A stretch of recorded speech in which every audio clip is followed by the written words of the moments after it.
तो दिवाली से पहले दिल्ली में प्रदूषण का स्तर बढ़ता जा रहा है। दिल्ली में सिर्फ यमुना का पानी ही गंदा नहीं है, बल्कि यहां हवा भी जहरीली हो गई है।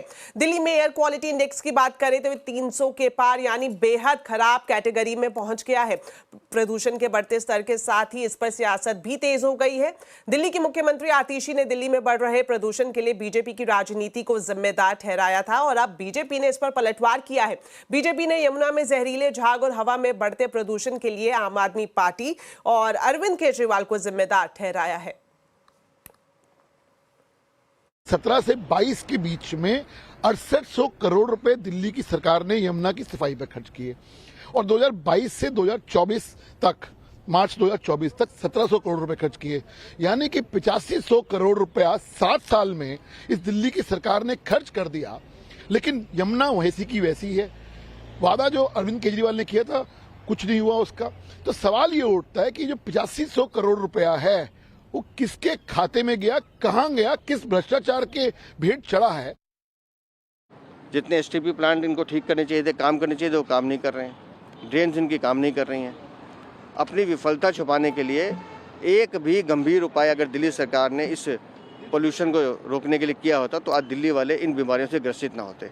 सीधा सीधा अरविंद केजरीवाल, आम आदमी पार्टी और उनका फेलियर है जो दिल्ली की जनता भुगत रही है। दिल्ली की जनता जो ये बद से बदतर दिल्ली देख रही है, वो अरविंद केजरीवाल तुम्हारे शासन की देन है।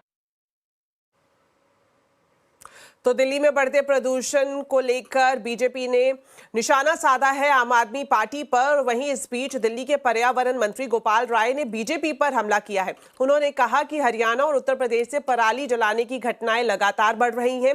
उन्होंने हरियाणा और उत्तर प्रदेश की बीजेपी सरकारों से पराली की घटनाओं पर लगाम लगाने की बात कही है। पंजाब में हमारी सरकार ने काम किया और वहां पर प्रदूषण का स्तर लगातार घट रहा है। पराली जलने की घटनाएं लगातार कम हो रही हैं, लेकिन ये दुर्भाग्यपूर्ण है कि हरियाणा और उत्तर प्रदेश के अंदर पराली जलने की घटनाएं लगातार बढ़ रही हैं। अब चूंकि मौसम ठंडा हो रहा है तो प्रदूषण का स्तर बढ़ रहा है। हमारी भारतीय जनता पार्टी के सरकारों से और नेताओं से अपील है कि प्लीज हरियाणा और उत्तर प्रदेश में भी पराली घटना जो जलने की घटनाएं उसे रोक लगाइए। तो दिल्ली में बढ़ते प्रदूषण पर अब अपडेट के लिए जुड़ते हैं रोहन सिंह से। तो रोहन, अक्सर पिछले साल तक की बात करें तो दिवाली के बाद इस तरह की गंभीर स्थिति पैदा होती थी, लेकिन अभी दिवाली दूर है और अभी से ही जो AQI है 300 के पार पहुंच गया है। तो अभी क्या कुछ स्थिति दिखाई दे रही है प्रदूषण की? जी दीपाली, बिल्कुल सही कहा आपने। अभी जब हम बात कर रहे हैं एयर क्वालिटी इंडेक्स जो है लगभग औसत दिल्ली का 310 है। कुछ इलाकों जैसे कि आनंद विहार, बवाना, नरेला, यहाँ अगर आप देखें तो बहुत ज़्यादा खराब स्थिति में। और ओवरऑल जैसे ही 300 को पार जाता है एयर क्वालिटी, हम इसे बहुत पुअर यानी बहुत खराब की श्रेणी में रखते हैं और ऑटोमेटिकली ग्रेड 2 जो है, जो ग्रेडेड एक्शन रिस्पॉन्स प्लान है, उसका सेकेंड स्टेज जो है वो लागू हो जाता है। इसको लेकर एक बहुत महत्वपूर्ण बैठक हो रही है। ग्रेड स्टेज 1 जो है वो ऑलरेडी पाबंदियां लागू हुई हैं और आज CAQM जो कि एयर क्वालिटी मैनेजमेंट का कमीशन है, वो इस पे निगरानी रखने के लिए एक महत्वपूर्ण बैठक कर रहा है और आज इस बात पर कोई फैसला हो सकता है कि क्या स्टेज 2 को लागू करने का समय आ गया है। इसमें कुछ और पाबंदियां होंगी। पार्किंग फीस बढ़ाई जाएगी। जो रेस्टोरेंट्स में तंदूर जलाते हैं उस पर पूरी तरह से रोक लगाई जाएगी। जो सोसाइटीज में जो हीटर जो है गार्ड्स को वो डिस्ट्रीब्यूट किए जाएंगे।